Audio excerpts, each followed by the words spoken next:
measure in the Senate. Thank you, Senator Whish-Wilson. Senator McDonald. Thank you, Mr Acting Deputy President.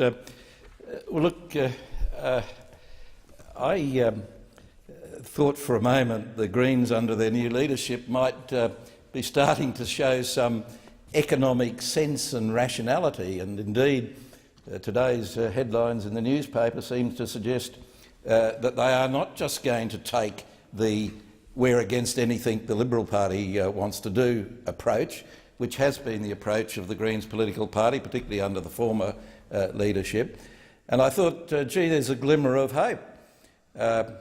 Not sure that that was real good for the Liberal Party, Mr Acting Deputy President, because if the Greens start looking like they are a sensible, mature political party, perhaps they'll take a couple of votes so fast. I think they'll take a lot more off the Labor Party, as they've been doing. But that glimmer of hope and rationality that I thought might be around has just been dissipated by the previous speaker. Now, I don't know which university he went to, but they must have been teaching him some funny economics there. I might say, Senator Whish-Wilson, I didn't go to a university. I couldn't afford that. I started work as an article clerk and did my university qualifications externally at night time after working all day. So I sort of didn't get the privilege of popping into an economics class, which sounds to have been by a very, very left-wing group of tutors and lecturers. But I'm just not sure where it comes from. But, Mr Acting Deputy President, I always thought it was the Greens political party's approach that we didn't tax people enough in Australia, that there were too many cuts.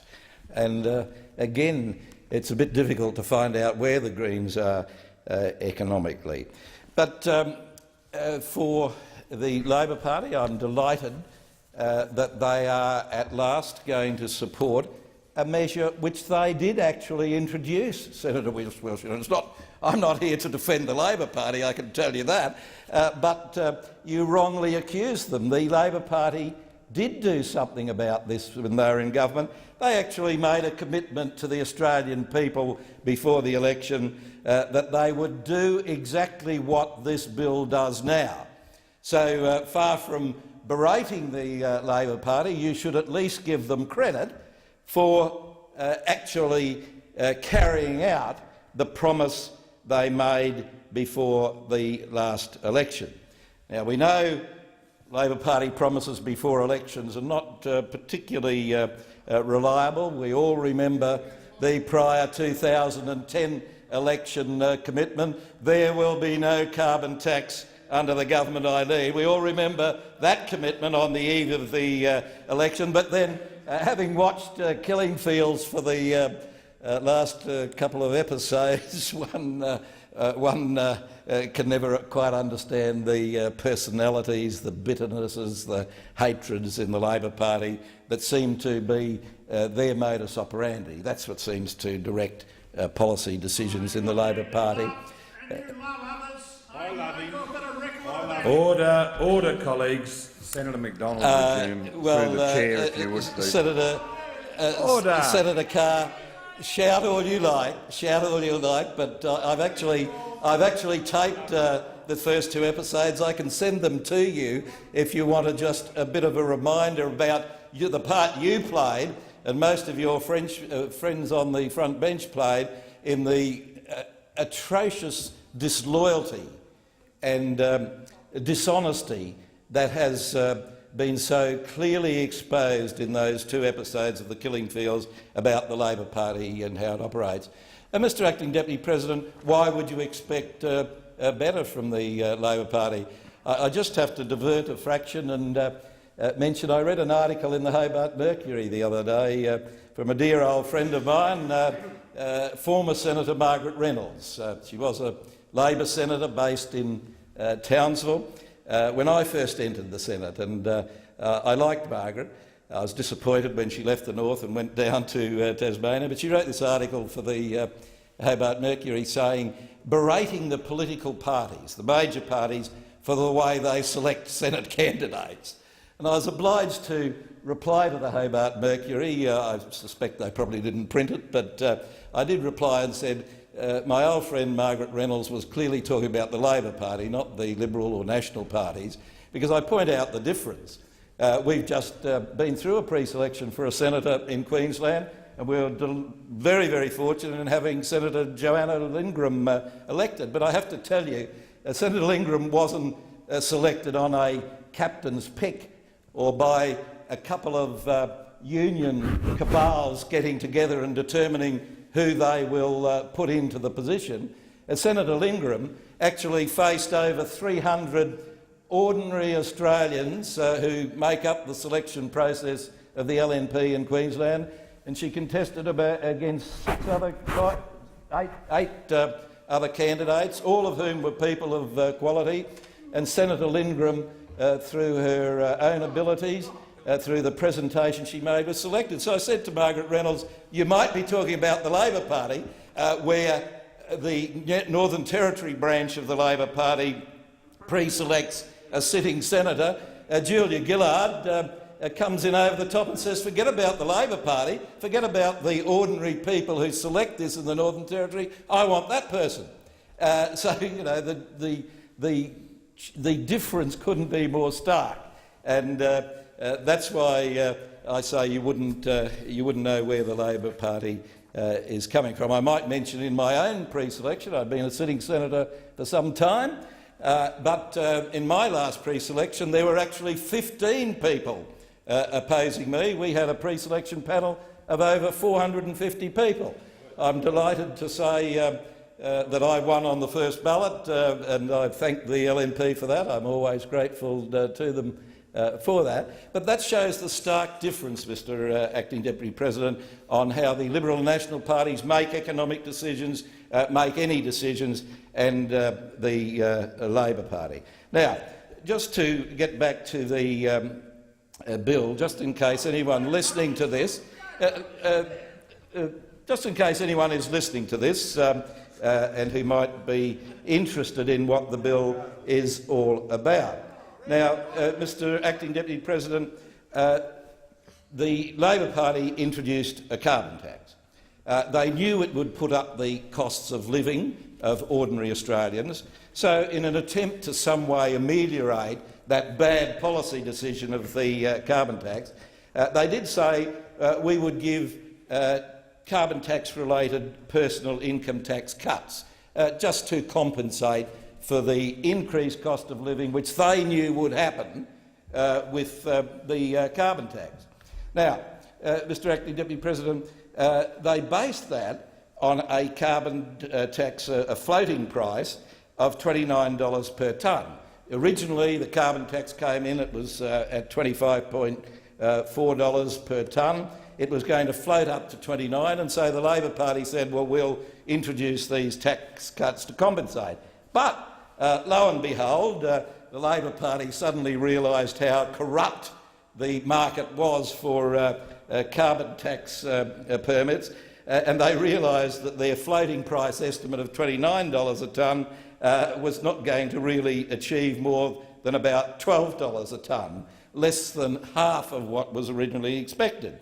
So the Labor Party, in a flash of economic responsibility, said, well, look, the prices are not going to go up quite as much as we thought, therefore those personal income tax cuts that we were going to give won't now be necessary, so as a budget repair measure we're going to cancel them. So, Senator Whitwilson, the Labor Party actually acknowledged that, said it was a tax that did not have the same substantive underlying reason as it originally did. So the Labor Party announced that they were going to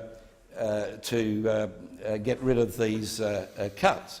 Now, having then promised that before the last election, they did a typical Labor Greens thing, promise before the election, and after the election you come in and you do the exact opposite. So twice the coalition has attempted to introduce Labor's removal of these income tax, their promise. Mr Acting Deputy President, we have tried twice already in this parliament to allow the Labor Party to honour the commitment. Twice we failed, but I am pleased to say, and all credit where credit is due, the Labor Party are now fortuitously and sensibly, I might say, now going to support this government measure, which is purely and simply the proposal that the Labor Party put before the last election. Mr Acting Deputy President, the Coalition made a commitment before the last election, and that commitment was broad, it was clear, it was sensible, it was direct. Nobody, no Australian voter could have misunderstood what the Coalition's principal election promise was before the last election, and that was to fix the budget. Now, we all know that when the Labor Party came into power, they had a credit, $60 billion in the piggy bank, you could say. $60 billion there for the incoming Labor government. There because of the good work of Peter Costello and John Howard and the Howard government over many years. The Howard government had paid off previous Labor government's debts, and more than that, they'd put some money away for the rainy day, $60 billion sitting there waiting for the new Labor government. Now, it took the Gillard-Rudd government only a few months to blow that $60 billion and then to run up a debt which, if it had not been addressed, would get up to around $700 billion. Now, Senator Wilson is happy about that, I guess. He must be, because the Greens political party supported the Gillard and Rudd governments every time they took measures that would blow that debt out to $700 billion. And Senator Cormann might help me here. That means that we are currently paying how much a day in interest? It's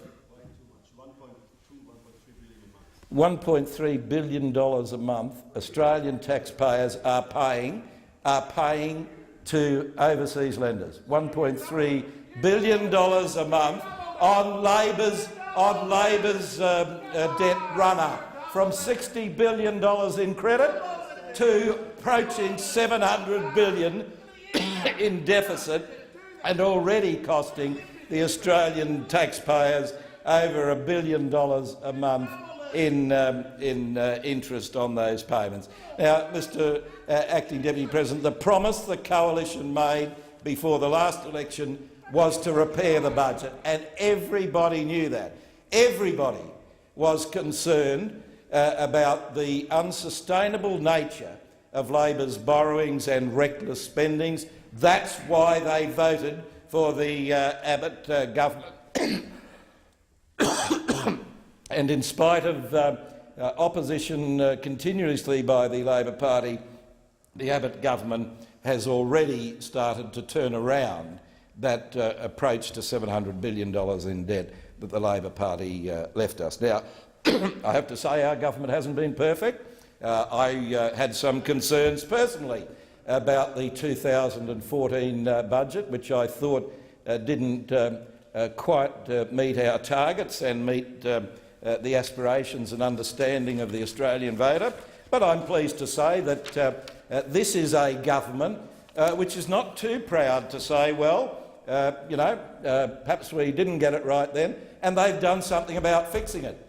But that's never happens with the Labor Party until, I might say, today.